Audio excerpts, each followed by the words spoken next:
আসানসোল চিত্তরঞ্জনে বাজানো হলো defence mock test ড্রিলের siren.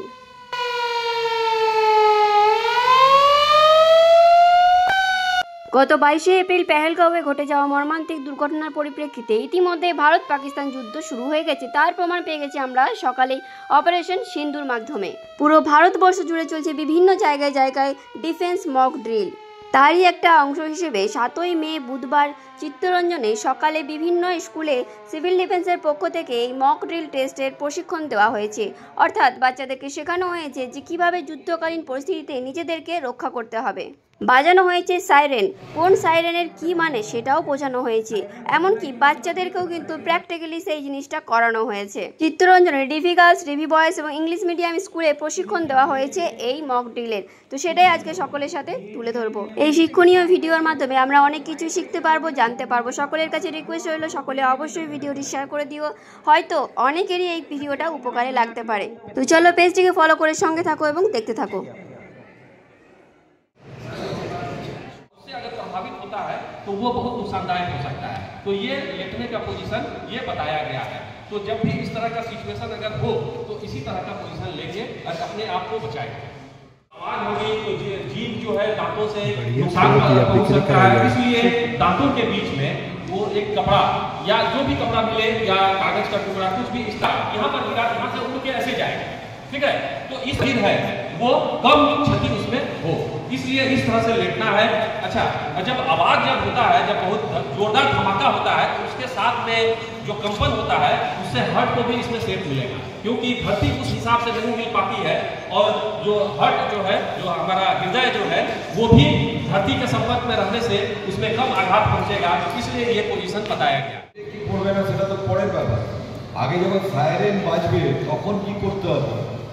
Siren বাজার সাথে সাথে আমাদের ইমিডিয়েট ঘরে যদি থাকি, রাত্রিবেলায় যদি হয় সাইরেনটা বাজে, তাহলে আমরা ইমিডিয়েট ঘরের মধ্যে গিয়ে লাইট অফ করে দেবো।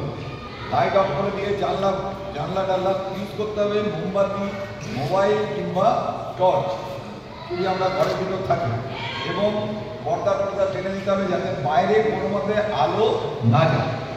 এটা হলো মিনিমাম আলোতে ঘরের মধ্যে থাকতে হবে প্রথম। আর যদি দিনের বেলা হয়ে যায় সাইরেন, তাহলে ইমিডিয়েট আমাদের যেটা দেখালো সেটা করতে হবে। যেখানে যা মানে ইমিডিয়েট সেন্টার নিতে হবে। কোথায় সেন্টার নেব? যে একটা কোনো বাড়ির মধ্যে ঢুকে যেতে হবে, তলায় সিঁড়ির নিচে, বা যেখানে একটা আমি প্রোটেকশন পাবো, নেওয়ার পর থাকতে হবে অল ক্লিয়ার। যতক্ষণ না হচ্ছে ততক্ষণ আমরা ওরকমভাবেই থাকতে হবে। রাত্রে হলেও তাই, যত জানিয়ে দেবে আবার ক্লিয়ার হবে, সাইরেন বাজবে, তখন আমরা আবার নর্মাল হব।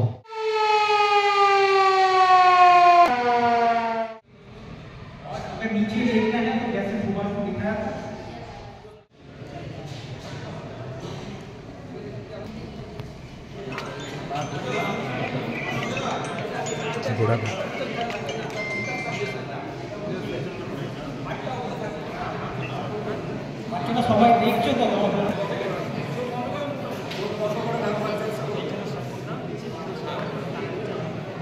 ये पोजीशन जैसे ही साइरन बजेगी जो बाहर है वो इस पोजीशन में आ जाएगा। সব বাচ্চারা এই পজিশনেই হলো থাকতে হবে, বিল্ডিং মতো। তাহলে আমরা কি করবো? সবাই বেসমেন্টে চলে যাবো, কারণ basement is the best place to save yourself. যদি ল্যাবে থাকো টেবিলের তলায় ঢুকো, আর যদি বাইরে থাকো মাঠে, তাহলে এই পজিশনটা সেফ পজিশন।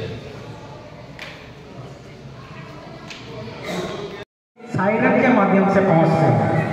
सायरन बजना ही मतलब ये खतरे की घंटी।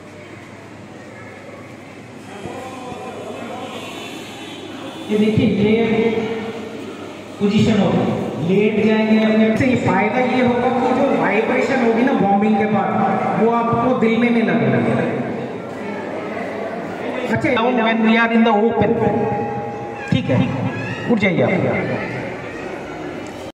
এই ছিল আজকের মক ড্রিল টেস্টের প্রশিক্ষণের মুহূর্ত। এই থেকে আমরা যা শিখতে পারলাম, অর্থাৎ যুদ্ধকালীন পরিস্থিতিতে যদি আমাদের এই রকম সিচুয়েশন আসে, তাহলে আমাদেরকে প্রথমে ঘরের সমস্ত দরজা জানালা বন্ধ করে দিতে হবে এবং কোনো লাইট জ্বালানো চলবে না, কোনো ইলেকট্রনিক ডিভাইস কিন্তু সমস্ত বন্ধ করে দিতে হবে। বাইরে যদি কেউ থাকে তাহলে কিন্তু তাকে তৎক্ষণাৎ সুরক্ষিত জায়গাতে আশ্রয় নিতে হবে। চলো, জয় হোক সাহসিকতার, জয় হোক সতর্কতার, জয় হোক ভারত মায়ের। জয় হিন্দ, বন্দে মাতরম।